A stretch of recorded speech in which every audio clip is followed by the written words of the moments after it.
There was certainly an element of making my grandfather proud and honouring him by taking part in the award that has been so much of his life's work.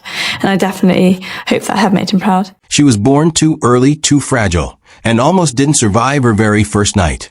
Rushed into the world a month ahead of schedule, weighing barely 4.5 pounds, delivered through an emergency cesarean, while her father was thousands of miles away in Mauritius. Doctors weren't even sure she would make it. And yet, fast forward 22 years. That same quiet girl, the one nobody expected to matter, is now at the center of one of the most unexpected royal inheritance stories in years. Because Lady Louise Mountbatten Windsor has reportedly inherited something senior royals quietly wanted. A secluded cottage, hidden deep inside one of the most private royal estates in Britain. A gift, a signal, and a decision that involves Prince William, Lord Ivar Mountbatten, and a bond with Queen Elizabeth II that very few people ever truly understood. Until now, the girl who didn't know her grandmother was the Queen. To understand why Lady Louise matters in this story, you first need to understand who she really is, and more importantly, who she isn't.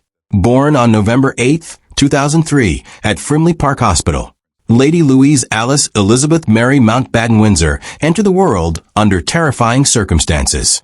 Her mother, Sophie, the Countess of Wessex, suffered a serious condition known as placental abruption. It caused severe blood loss, not just for Sophie, but for Louise as well. The situation escalated quickly. Emergency surgery, critical care. A newborn rushed into a neonatal unit in London, while her mother remained hospitalized. This wasn't just a difficult birth. It was a moment that could have ended very differently. And that fragile beginning quietly shaped how the royal family saw her from that day forward. But here's what makes her story even more unusual. In a 2016 interview, Sophie revealed something almost unbelievable. Louise didn't even know her grandmother was the Queen. Imagine that.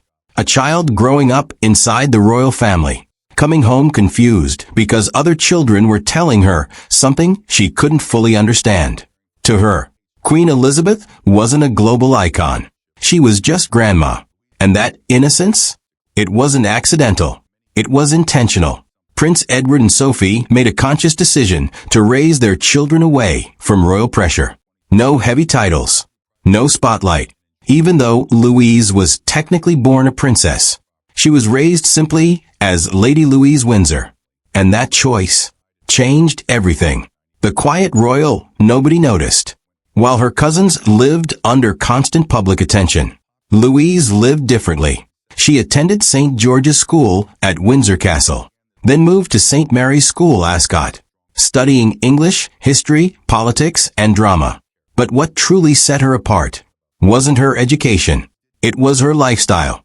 In 2022, before university, she worked at a garden center, earning her own money. No royal privileges. No special treatment. At one point, she was even spotted sitting on the floor of a crowded train, working on her laptop, because there were no seats available. Let that sink in. A royal, sitting on the floor, like any ordinary student. And that's exactly why insiders describe her as the most down-to-earth member of the entire family. The Queen's quiet favorite. Officially, the royal family doesn't have favorites. Unofficially, that's a different story. Because many insiders believe Queen Elizabeth had a special bond with Lady Louise, her youngest granddaughter, the one who didn't demand attention, didn't chase status, and never tried to stand out. At Balmoral, that bond became even stronger. While others arrived with schedules, staff, and expectations, Louise arrived with walking boots and a sketchbook. She explored. She observed. She listened.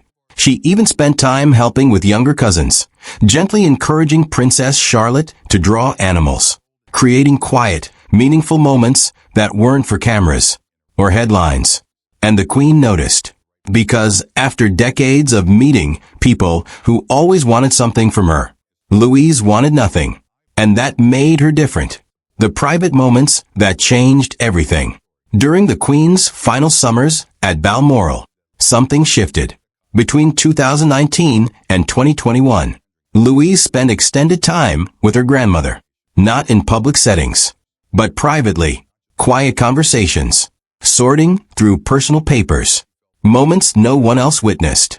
And it was during those summers that a decision was quietly made, a decision that would later shock many inside royal circles. Prince Philip's legacy and what it revealed. Before we get to the property, there's something important you need to understand.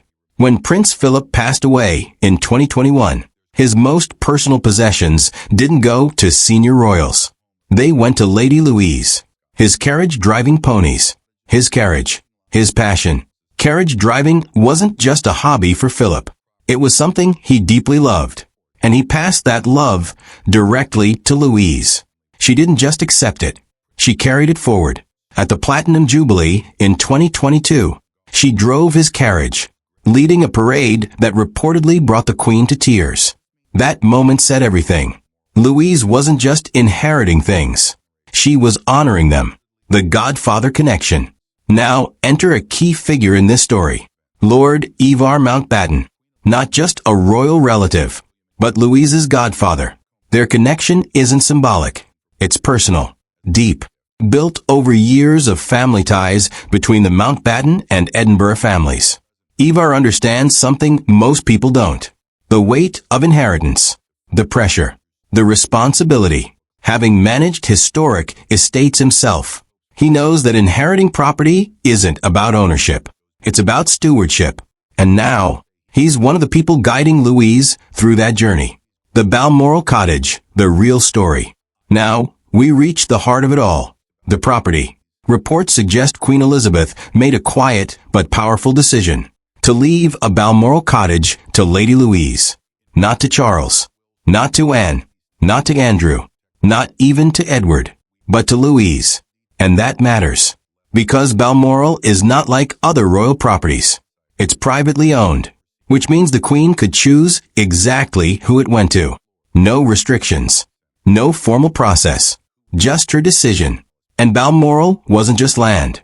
It was her sanctuary. Her escape. The place she loved most.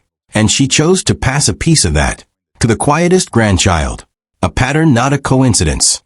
Interestingly, this isn't the first time a Balmoral property skipped a generation. Prince William himself received Tamnagar Cottage directly from the Queen Mother. So this is a pattern, a tradition, passing something personal to someone trusted. And according to reports, William fully supports Louise's inheritance because he understands what it represents.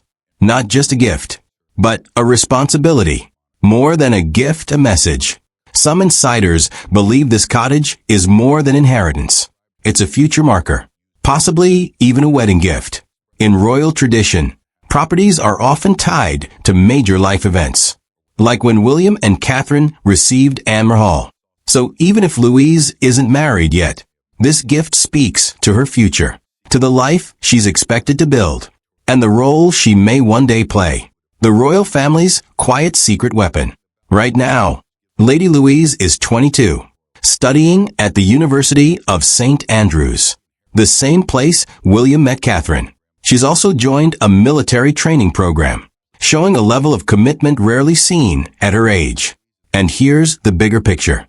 The royal family is running out of young, working royals. There are only a handful left under 70, and conversations are already happening about who steps forward next. Louise is at the center of that conversation. The Queen saw something others didn't. In the end, this isn't just a story about property. It's about trust. Queen Elizabeth didn't choose the loudest, the most powerful, or the most visible. She chose the quiet one, the grounded one, the one who didn't chase attention. Because sometimes, the people who don't ask for power are the ones best suited to handle it.